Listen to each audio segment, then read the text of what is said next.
नमस्कार मित्रांनो, तुमचं परत एकदा स्वागत आहे. आज एक अशी मनाला भिडणारी एक लव्ह स्टोरी घेऊन आलो. अगर स्टोरी आवडल्यास नक्की लाईक, शेअर आणि कमेंट करायला विसरू नका आणि सबस्क्राईब करा राव, फुकट असतं ते. चला स्टोरीला सुरुवात करूया. प्रथम भेटीची हुरहुर तर होतीच, त्याचबरोबर पहिली प्रियसी म्हणून त्या वयात जे होतं तेही होऊ लागलं होतं. शनिवारी सकाळी 8चे कॉलेज आणि 7 वाजता ती घरातून निघणारी, त्यामुळे थेट तिच्याच घराजवळ जाऊन उभं राहायचं ठरवलं मी. त्यावेळी गारवा अल्बम हा खूप हिट होता. कॅसेटचा जमाना तो. पूर्ण कॅसेट कॉपी करून छान पॅकिंग करून तिला गिफ्ट तयार केलं.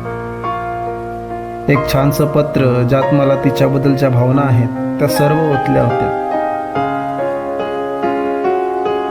शेवटी बघ माझी आठवण येते का, या ओळी मी छान पाठ केल्या होत्या. छान तयार होऊन परफ्यूम मारून निघालो घरातून. कॉलेजच्या समोर जाताना मित्रांनी अडवलं. आलोच जाऊन सांगून त्यांना कटवलं आणि तिच्या घराखाली पोचलो. समोरून नेमकी तिची आई येताना दिसली. त्यांची नजर चुकून उभा राहिलो. पुढच्या मिनिटाला ती येताना दिसली. तिचे येणे आणि पाऊस एकच गाठ. तेव्हा लक्षात आले की आपण छत्रीच आणली नाही. मंद मंद हसणारा चेहरा तिचा दिसला आणि त्यावर तिचे ते हास्य. नजरेनेच खुणवले की ये छत्रीत. छान गुलाबी छत्री. निघालो चालत चालत, अर्धे अर्धे भिजत.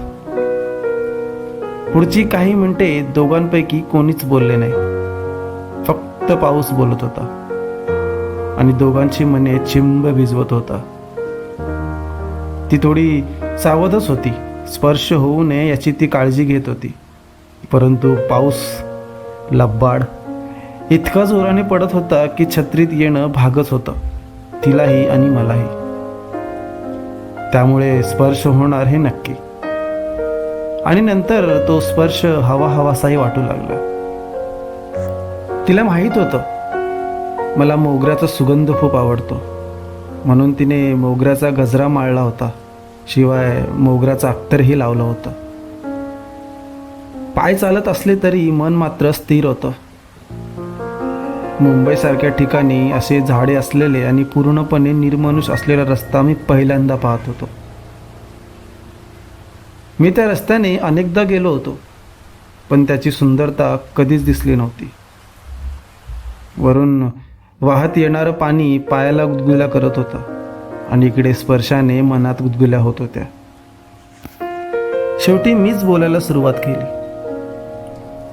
कुठे जाऊया? तू नेशील तिथे? मला नाही माहिती या भागातलं फारसं काही. चल मग मी नेते. चालशील ना भरपूर? हो. मनामध्ये रिमझिम धुणं हे गाणं वाजत होतं आणि ते अचानक ओठांवरती आलं. अरे हे गाणं, अरे परवाच माझ्या मैत्रिणीकडे ऐकलंय. खूप मस्त गाणं आहे रे हे. रिमझिम धुणं आभाळ भरून हरवले मन, येणार हे कोण? मन फुलांचा थवा, गंध हा नवा नवा, वाहतो वारा नवा, जुन्यात हरवून. मला एकच कडवं येत होतं. छान गातोस रे, म्हणजे आवाज चांगला आहे तुझा. माझ्या गाण्याची तारीफ करणारी ती पहिली आणि तीच शेवटची. गाणं जरी रिमझिम असलं तरी पाऊस मात्र भरपूर होता. अचानक तिने छत्री बाजूला केली. ए ऐक ना, तुला भिजायला आवडतं? नाही. मला तर आवडतं. तुलाही आवडेल आतापासनं. छत्री बंद झाली, पण त्यामुळे स्पर्श दुरावला. पण क्षणभरच. पुढच्या क्षणी तिने माझा हात हातात घेतला आणि बोलली, तुला एक गोष्ट सांगायची होती. सांग की. मला तू खूप आवडतोस. मलाही तू आवडतेस, म्हणूनच तर आपण असे भिजत एकत्र चाललोय, नाही का? मला तुला अजून एक गोष्ट सांगायची आहे. नंतर सांग. तो बघ चहावाला, चल मस्त कटिंग घेऊया. बहुतेक तिने आणलेलं अवसान चहामुळे गळून पडले. वाफळणारा चहा आणि त्यात ते पडणारे थेंब. मी हात सोडवत म्हणालो, चहा थंड होईल पाणी पडलं तर. चल तिथे शेडखाली जाऊया. मुकाट्याने चालत माझ्या मागून आली. पावसाने दोघांनाही पूर्ण भिजवलं होतं. ओलेपणातलं सौंदर्य काय असतं ते आम्ही दोघंही बघत होतो. तिच्या केसातून ओघळणारे पाणी तिच्या कानाच्या पाळीवरून खांद्यावर पडत होते आणि तिला कदाचित पारदर्शी करत होते. ती सुद्धा माझ्याकडे त्याच नजरेने पाहत होती. चहा पटकन संपवून पुढे निघालो. पाऊस जरा कमी झाला होता. जणू त्याने दोघांच्या मनावर आवर घालण्याचा प्रयत्न करत होता. मी तुझा परत हात पकडू चालेल का? मी काही न बोलता हात पुढे केला. बोटांमध्ये बोट गुंतवून तिने तो घट्ट धरला. समोर समुद्र होता. तुफानामुळे लाटा जोरात आणि मोठ्याने येत होत्या. समोर पाऊस होता, परंतु आम्ही मात्र कोरडे होतो. तिथेच एक बेंच होता. हात न सोडता ती मला तिथे खेचत घेऊन गेली.